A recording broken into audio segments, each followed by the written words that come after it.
बिस्मिल्लाहिर्रहमानिर्रहीम। अस्सलाम वालेकुम नाजरीन, अहम तरीन खबर सामने आई है कि ये जो जंग बंदी है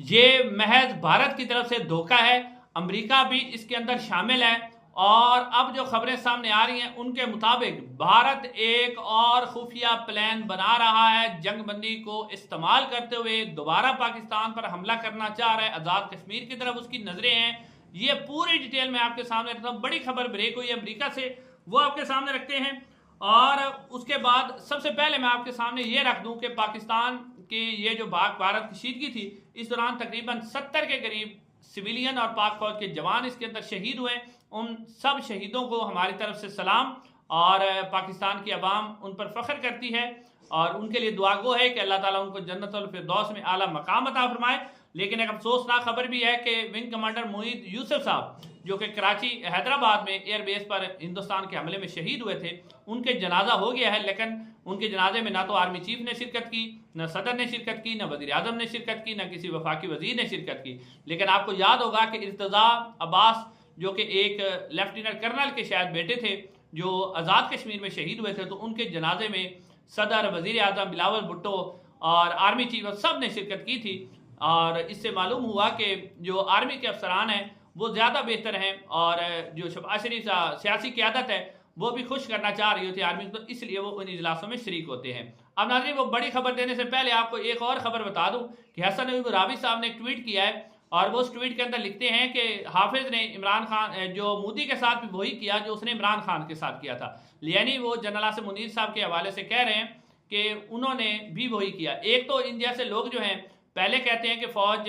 की तरफ से इतराज़ होता है कि लोग उनसे नफरत करते हैं, लोग उनके ऊपर तनकीद करते हैं, फिर ऐसे लोग जो फौज ने रखे हुए हैं, जो फौज का बयानिया लेके चलते हैं, फिर इस तरह की बातें करेंगे तो लोग फिर और ज़्यादा नफरत करेंगे। तो इससे मोहब्बतें तो नहीं बढ़ेंगी, नफरत ही बढ़ेगी। और फिर इस बयान के बाद कम अज़ कम ये बात भी साबित हो गई कि पिछले 3 साल में इमरान खान और पाकिस्तान तहरीक-ए-इंसाफ के साथ जो कुछ हुआ है, खवातीन को घसीटा गया है, उनके दुपट्टे छीने गए हैं, लोगों के घर कारोबार तोड़े गए हैं, लोगों से ज़बरदस्ती प्रेस कॉन्फ्रेंस की गई है, तशद्दुद किया गया, ईंटें लटकाई गई हैं, वो सब कुछ जनरल आसिम मुनीर साहब ने किया है। तो फौज को भी चाहिए कि ऐसे अपने तर्जमानों से बचें जो इस तरह की घटिया गुफ्तगू करते हैं, जिससे अवाम और जो फौज है उसके दरमियान मजीद खलीज पैदा होती है।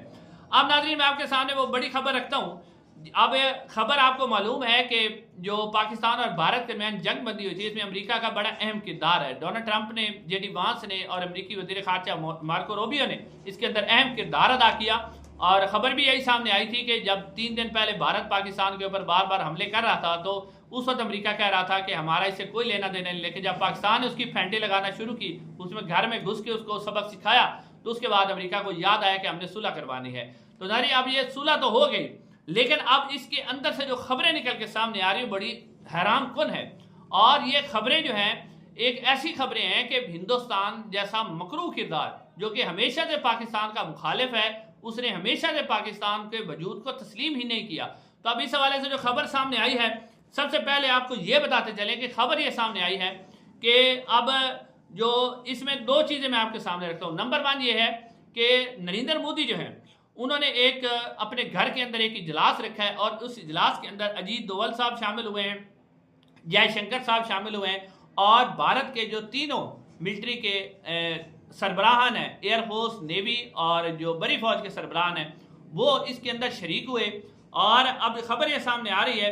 कि इस में जो शरीक हुए हैं उसके अंदर ये फैसला किया गया है कि भारत जो है दोबारा अपनी ताकत को इकट्ठा करेगा, इकट्ठा करके दोबारा पाकिस्तान के ऊपर हमला करेगा और पाकिस्तान को सबक सिखाएगा। इस हवाले से खाली ये खबर सामने नहीं आई, बल्कि एक और खबर भी सामने आई है इसी हवाले से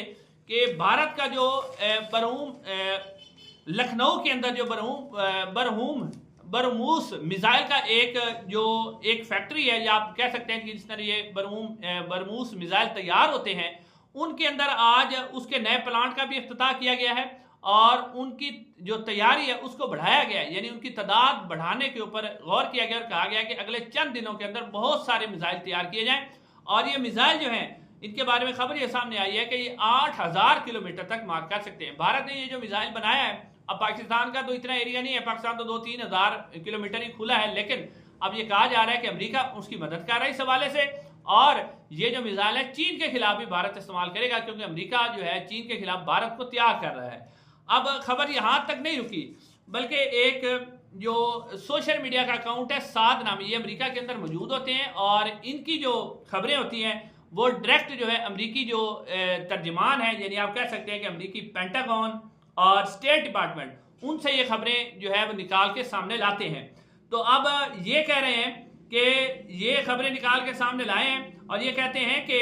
जो मैंने मुलाकात की है स्टेट डिपार्टमेंट, CIA और जो पेंटागन है, तो उनके मुझे ये खबर सामने आई है कि अमेरिका ने भारत और पाकिस्तान के दरमियान जो सीज फायर करवाया है वो अमेरिका ने अपने फायदे के लिए करवाया है, और वो इसलिए सीज फायर करवाया है कि भारत जो है उसको टाइम दिया गया है, यानी सीज फायर के अंदर भारत को एक वक्त दिया गया है, टाइम दिया गया है कि वो अपने आप को रीग्रुप करे, अपनी तैयारी दोबारा मुकम्मल करे, अपना असला बरूद अपनी फोर्सेस को रीऑर्गेनाइज करे और दोबारा जो है इस हवाले से भारत जो है पाकिस्तान पर हमला करेगा। तो अब कहा गया कि वो जो साथ है वो कहते हैं कि मैंने पूछा कि क्या ये 20 दिन में होगा, तो वो कहते हैं नहीं, ये 2 हफ्तों की गेम है, 2 हफ्तों में इंडिया जो है दोबारा पाकिस्तान के ऊपर हमला करेगा। तो इस हवाले से अब मुख्तलिफ किस्म के ट्वीट भी सामने आ रहे हैं जिसमें कहा जा रहा है कि हिंदुस्तान जो है आज़ाद कश्मीर बॉर्डर के ऊपर अपनी फौजें बढ़ा रहा है। अब उसकी नज़र जो है ना सिर्फ पाकिस्तान के अंदर मुख्तलिफ टारगेट को उसने अचीव करना है, यानी पाकिस्तान के अंदर भी वो अटैक करेगा, और साथ साथ जो है इससे बढ़कर वो आज़ाद कश्मीर के अंदर भी सोच रहा है कि आज़ाद कश्मीर को दोबारा जो है वो आज़ाद कश्मीर के ऊपर हमला करके आज़ाद कश्मीर को जो है वो फतह कर लेगा। अब इस हवाले से खबर ये निकल के सामने आ रही है क्योंकि जो शिमला मुआहदा है उसके तहत जो हिंदुस्तान है वो किसी भी तीसरे फरीक को तो इसके अंदर शामिल कर नहीं सकता। तो अब इस हवाले से हिंदुस्तान खुद ही ये डिसाइड कर रहा है कि वो इस सूरत हाल से फ़ायदा उठाएगा और वे जो डी एस्केलेशन की बात उसने की है इसके अंदर अपने आप को रीग्रुप करेगा और दोबारा जो है पाकिस्तान पर हमला करेगा। लेकिन अब सूरत हाल ये है कि पाकिस्तानी जो इस वक्त इंटेलिजेंस है उसको भी ये रिपोर्ट होगी और पाकिस्तानी इंटेलिजेंस भी इसके लिए तैयार है, लेकिन पाकिस्तान को एक भरपूर तैयारी करनी होगी क्योंकि हमारा दुश्मन मकार है और जो है उसके साथ अमेरिका की मदद भी है। और ये बात समझ भी आती है क्योंकि आपको पता ही है कि जब उसको वो मार रहा था तो अमेरिका उस वक्त उसने कोई बात नहीं की, लेकिन जब उसको मार पड़ी तो अमेरिका सामने आया। तो ये जो खबरें निकल के आ रही इनमें सदाकत भी नजर आती है कि वो दोबारा पाकिस्तान के ऊपर हमला करेगा और ख़ास तौर पे वो आज़ाद कश्मीर को टारगेट करेगा और आज़ाद कश्मीर को कब्जा करने की कोशिश करेगा। इंशाल्लाह अगली वीडियो मुलाकात होगी।